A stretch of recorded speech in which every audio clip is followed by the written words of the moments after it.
de começar na análise, quero ser bem enfático com você, ouvinte do Bíblia Acolhe. Curta este episódio agora mesmo. Compartilhe este conteúdo com alguém que precisa ouvir a palavra de Deus. E se você ainda não é inscrito, se inscreva no Bíblia Acolhe agora para não perder nenhum desses estudos profundos. Faça isso já.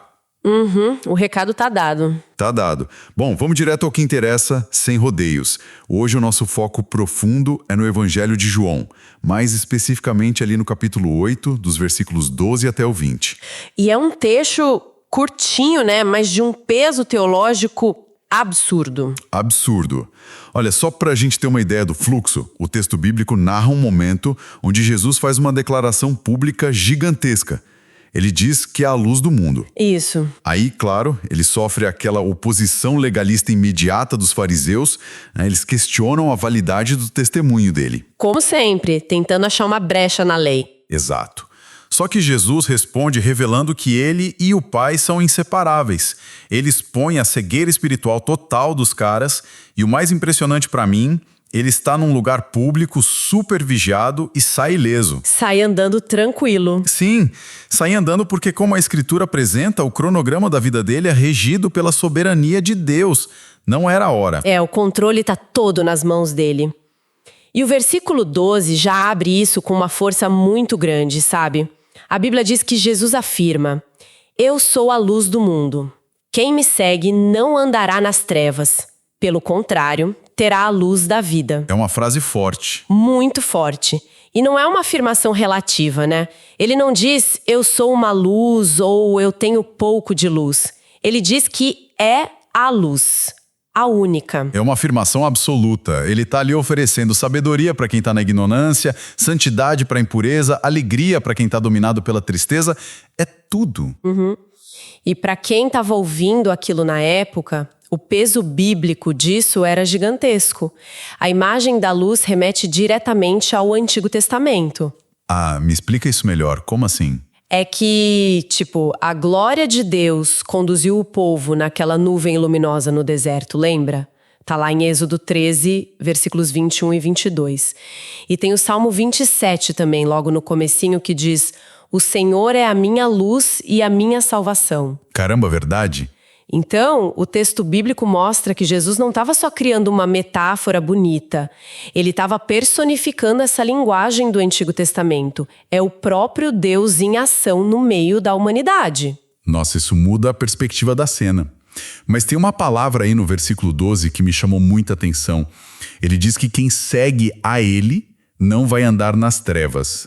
O seguir. Isso. Mas o que isso significa na prática? O texto bíblico está falando só de concordar com ele intelectualmente? Dar um joinha na ideia? Não, de jeito nenhum.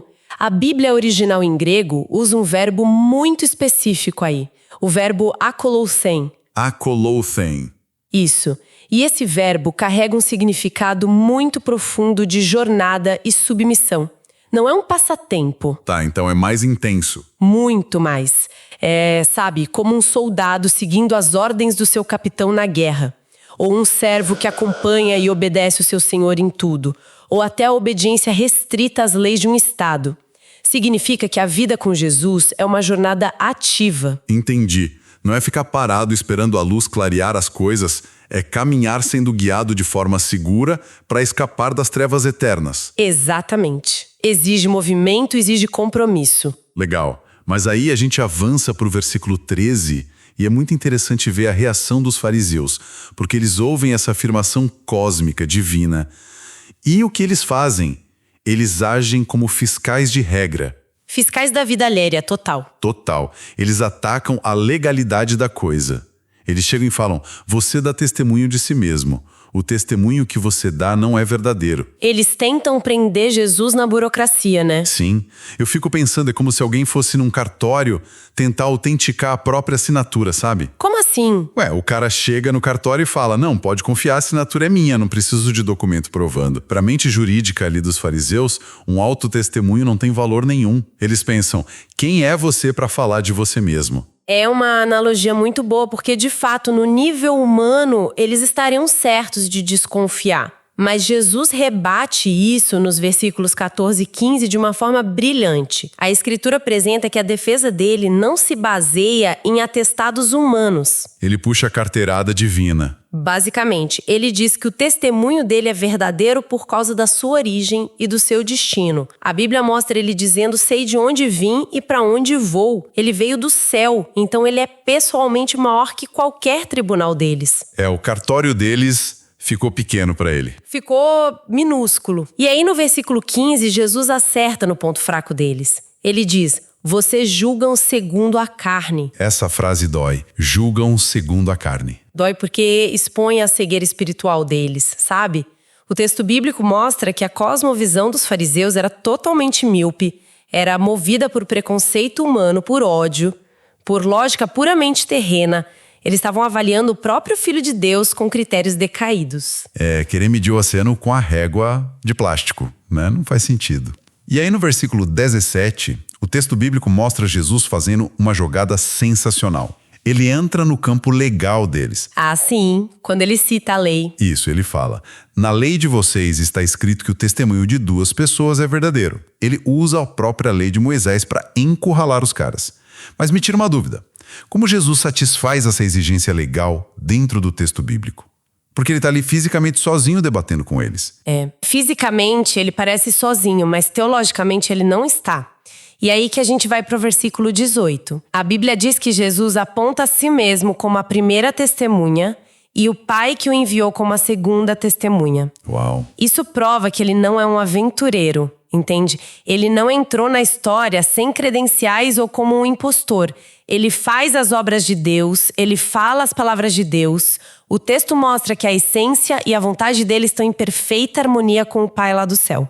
São 2 testemunhas divinas de peso infinito. Exato. E que os fariseus não podiam refutar. Mas os fariseus, coitados, eles não pegam a visão.